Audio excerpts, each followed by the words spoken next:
Bu futbolçu düz 17 dəqiqə 40 boyunlu oynayıb. Söhbət Manchester City'nin qapıçısı Bert Trautmanndan gedir.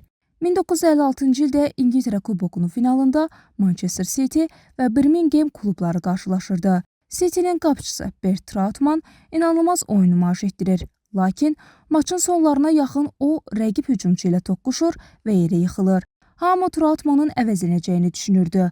Amma o meydanda qalır və möhtəşəm qurtarışlar etməyə davam edir. Oyundan sonra isə məlum olur ki, sən demə, Trautmann boyun fəqərəsini qırıb və maçın son 17 dəqiqəsini qırıq boyunlu oynayıb. O zamanlar əvəz etmələrə icazə verilmirdi.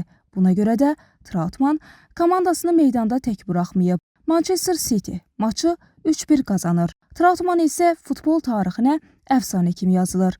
Onun bu qəhrəmanlığı azərkeşlərin qəlbində yer etdi və Alman əsilli olmasına baxmayaraq İngiltərədə futbol əfsanəsinə çevrildi.